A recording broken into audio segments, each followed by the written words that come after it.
Le diabète, ça touche aussi les enfants. On voit ça tout de suite avec mes invités.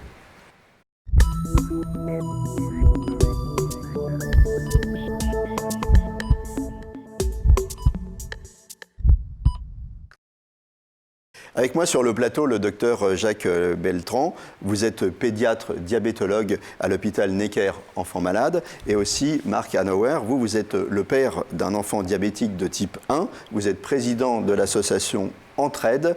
Entraide, c'est www.entraide, alors ENTRED-Paris, le tiret du 6.fr. Hein, ça va défiler à l'écran parce que c'est un peu compliqué, vous inquiétez pas. Alors pour commencer, on va planter un peu le décor. Le diabète, qu'est-ce que c'est? Alors le diabète, c'est très simple. Le diabète, c'est avoir trop de sucre dans le sang. Il y a deux types de diabète. Le diabète de type 2, qui est le diabète des sujets adultes, qui touche essentiellement des patients qui sont en obésité. Le diabète de type 2, c'est une complication en général de l'obésité. Et le diabète des enfants, qui est le diabète de type 1, qui est une maladie auto-immune, qui là n'est pas du tout liée à l'obésité et qui est liée à une perte de production d'une substance qui s'appelle l'insuline par le corps de l'enfant. Donc le diabète de type 1, si j'ai bien compris, c'est celui qu'on appelle le diabète insulinodépendant. Hein, c'est ça, et le diabète de type 2, c'est plutôt celui où il y a un défaut d'assimilation du sucre. Alors dans le diabète de type 1, les enfants n'ont plus d'insuline, c'est pour ça qu'on dit qu'il est insulinodépendant puisqu'il faut redonner de l'insuline aux enfants. Dans le diabète de type 2, les patients ont toujours un peu d'insuline, mais elle a du mal à agir à cause notamment de l'obésité. Et c'est pour ça qu'on l'appelle insulinodépendant, puisque au début de la maladie, on peut la traiter par des comprimés. Pour ceux qui nous regardent, ils vont regarder leur taux de glycémie. Hein. Alors à jeun et en journée, qu'est-ce que c'est? On va les rassurer, les bons chiffres. Alors une glycémie normale, c'est 1 gramme par litre. C'est autour de 1 gramme par litre.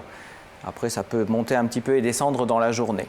Quand on a le diabète, avant le début du traitement, on est sur des glycémies à 2 grammes, 2 grammes 50, 3 grammes. Donc vous voyez, 2 à 3 fois la normale. Oui, donc là, il faut s'inquiéter. Marc Hanauer, alors vous êtes le père d'un enfant qui a du diabète de type 1, qui souffre de diabète de type 1. Il s'appelle Maxence.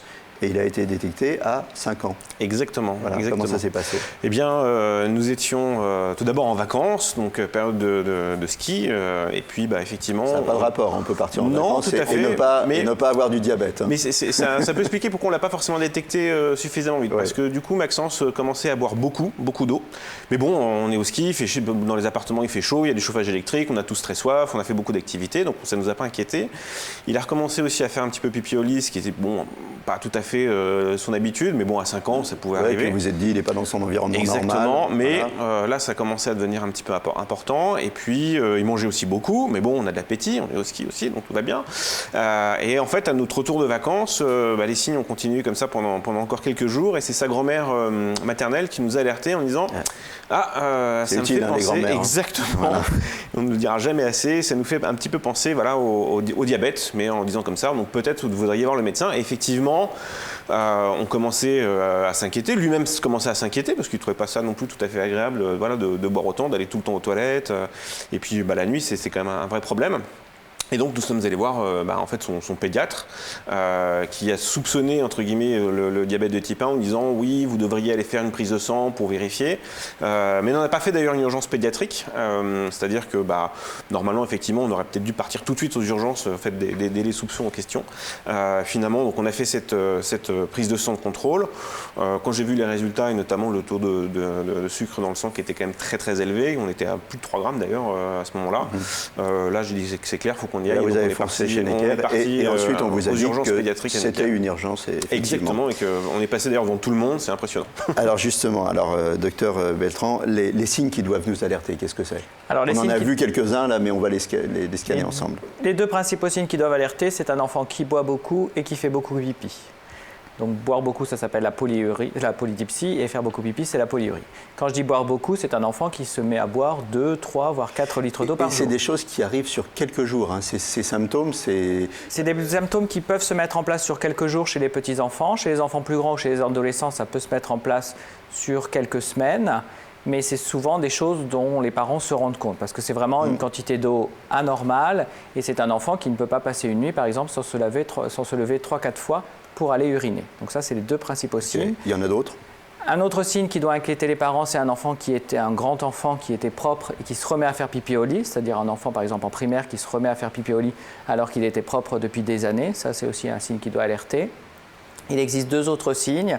La perte de poids, mais ça en général elle est très progressive, donc elle passe souvent inaperçue, et ce qu'on appelle la polyphagie, c'est-à-dire un enfant qui se met à avoir très très faim, et notamment très très faim pour le sucre, et malgré le fait qu'il mange beaucoup, il perd du poids.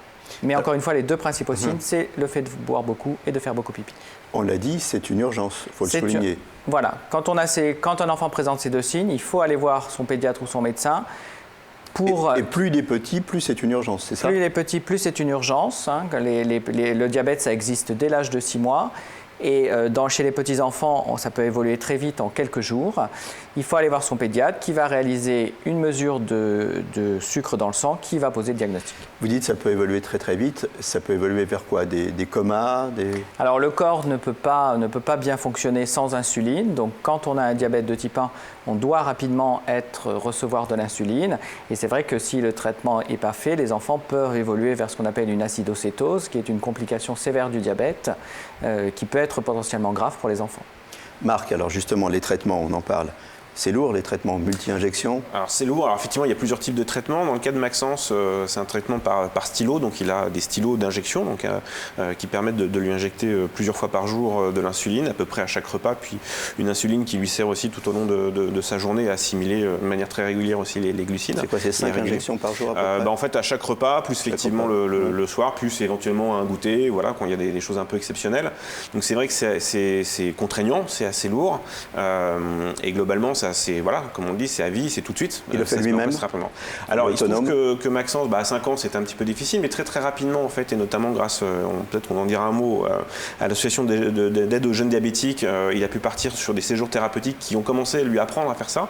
Donc, un de ses objectifs, c'était d'être assez autonome là-dessus, vers l'âge de 7-8 ans notamment, parce qu'il voulait pouvoir aller faire des goûters ou aller dormir chez des copains, sans qu'on soit forcément derrière son dos en permanence, à lui courir après avec un stylo d'injection. Et donc, il a pris le pli de savoir le faire. Donc il sait le faire. Évidemment, quand on est là, il préfère qu'on le fasse à sa place. On s'en charge, et bien évidemment. Mais il est devenu assez rapidement autonome. Et notamment pour les mesures de glycémie, pareil, très rapidement. Les conséquences sur la vie de tous les jours, régime, activité sportive, tout ça, comment il vit? Alors, on a essayé de minimiser au maximum son impact. Et même au contraire, je dirais, on ne s'est absolument rien empêché, lui non plus. C'est-à-dire qu'il est extrêmement sportif, il fait du judo, il fait du tennis, il fait plein d'activités. Et ça n'a jamais été un frein. Simplement, c'est une question d'organisation. Donc il y a des moments où effectivement, il faut gérer, il faut contrôler, il faut resucrer. Il faut vérifier effectivement que le taux de glycémie est à peu près correct tout au long de la journée.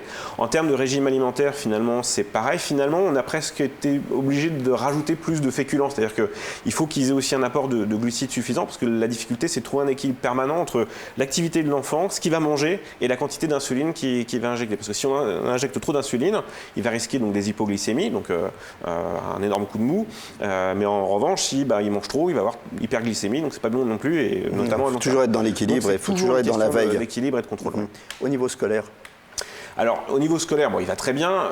Ce qui est sûr, c'est qu'effectivement, c'est aussi un choc, entre guillemets, quand l'enfant sort de l'hôpital et revient en milieu scolaire, parce que ça se fait à peu près au milieu de l'année. Enfin, on était au mois de mars-avril. Donc, c'est compliqué parce qu'il faut aussi réadapter de ce point de vue-là. Mais vous avez éduqué aussi les... Et donc, voilà. Donc, tout de suite, on a essayé aussi de mettre en place un petit peu une formation. C'est-à-dire qu'on a essayé d'être le plus didactique possible pour expliquer aux gens que ça allait bien se passer, qu'il n'y a pas de frein à l'intégration, pas besoin de mettre en place des paniers repas, par exemple, à la cantine. Tant que la nourriture est équilibrée, ce qui est normalement le cas dans les écoles françaises, pas de souci de ce point de vue-là. Donc, quelque chose qui est effectivement à faire et à répéter finalement à chaque année. Donc, vous avez fait un travail de pédagogie. Alors, on va revenir plus en détail sur les traitements. Les injections d'insuline, c'est à vie? Alors, l'insuline, c'est une hormone qui est vitale pour l'organisme. Hein. On ne peut pas vivre sans insuline. Le traitement par insuline, c'est donc un traitement à vie chez les enfants. Chez les enfants ou chez les adultes qui sont diagnostiqués avec un diabète de type 1. Voilà. Cette insuline, malheureusement, elle ne peut pas se donner par la bouche. Ça n'existe pas, les comprimés d'insuline. Actuellement, elle ne peut que s'injecter sous la peau. Et notamment, il faut l'injecter avant chaque repas, puisque l'insuline permet au sucre de l'alimentation d'être utilisé par l'organisme. C'est ça qui fait que ce sucre ne stagne pas dans le sang et qui permet d'être utilisé par les organes. Donc actuellement, on injecte cette insuline, soit à l'aide de stylos pré-remplis d'insuline, soit ce qu'on appelle des pompes à insuline qui infusent de l'insuline en permanence sous le sang de l'enfant. Cette insuline, la dose, elle va être choisie par les parents en fonction de l'alimentation, mais aussi en fonction de la glycémie, ce qui veut dire que l'enfant doit au moins 5 fois par jour mesurer son taux de sucre dans le sang pour pouvoir adapter ses doses d'insuline. À partir de quel âge ils sont autonomes? Ils savent calculer en fonction de leur taux de glycémie l'injection? Alors l'autonomie, c'est comme pour tout, c'est un processus d'apprentissage qui s'acquiert tout au cours de l'enfance et de l'adolescence. Pour réaliser des glycémies, les enfants arrivent à les faire très rapidement. En général, en début de primaire, ils arrivent à faire des glycémies. Interpréter un chiffre, c'est plutôt en milieu de primaire. Faire des injections, c'est souvent fin de primaire ou au collège. Et puis savoir calculer précisément sa dose, c'est souvent tardif. C'est plutôt au lycée que les adolescents sont capables de faire ça. Il y a un espoir assez rapidement, c'est le pancréas artificiel. On en est où là-dessus? Alors, les principaux espoirs que vont connaître les patients, c'est ce qu'on appelle le pancréas artificiel, c'est-à-dire une pompe à insuline qui va être reliée à un capteur de glycémie, ce qui fait que l'enfant va recevoir en temps réel la quantité d'insuline qui correspond à ses besoins, en se préoccupant moins de son traitement. Donc il y a un système français qui est actuellement extrêmement avancé, qui s'appelle Diabeloop, qui a déjà été essayé chez l'adulte et qu'on est en train de tester chez l'enfant, qui marche très très bien et dont on espère qu'il va pouvoir grandement améliorer la qualité de vie des enfants, qui, comme vous dites, auront un peu moins à se préoccuper de leur diabète, puisque c'est la machine qui le fera pour eux. On arrive quasiment à la fin de l'émission, ça passe très très vite. Comment va Maxence? Il va très bien, il va rentrer en 6e là, en septembre. Ok, c'est super, donc voilà. Vous allez repartir en vacances. Exactement. Ils passent leur temps en vacances. Quelques mots sur l'association. Alors l'association Entraide, c'est une association de famille en fait, qui est donc liée à l'AJD, donc l'aide aux jeunes diabétiques. Et notre rayon d'activité, c'est plutôt Paris et sa proche banlieue. Et l'objectif, c'est effectivement de faire en sorte que les familles se rencontrent, discutent, échangent un peu leur expérience. Mais également aussi, on essaie de travailler notamment avec le milieu scolaire pour faire justement un peu des interventions pour faire en sorte que les enfants soient mieux intégrés à l'école. Quelques conseils aux parents d'enfants diabétiques? Alors, on le sait, quand ça arrive, le diagnostic c'est un choc, c'est injuste, c'est compliqué. Faut surtout pas se décourager. On a plein d'expériences et plein de familles nous le disent. Au bout d'un moment, on arrive à gérer. C'est des choses qui se gèrent. Certes, il y a toujours des choses compliquées à gérer, mais c'est tout à fait faisable et on peut tout à fait vivre normalement et en pleine forme avec un diabète de type 1 tant qu'il est bien pris en charge. En quelques secondes, il faut vraiment le prendre en charge le plus rapidement possible. C'est le meilleur sésame pour ne pas avoir de complications plus tard, c'est ça? Le meilleur sésame, c'est que l'enfant soit pris en charge le plus rapidement possible dans une équipe de pédiatrie pluridisciplinaire, c'est-à-dire avec des médecins, des infirmières, des diététiciennes, des psychologues qui vont apprendre à la famille à gérer le traitement grâce à l'éducation thérapeutique et qui vont prendre en charge l'enfant et sa famille dans sa globalité. Voilà, écoutez, j'espère que vous avez appris plein de choses sur le diabète de type 1 et que vous allez être très vigilants.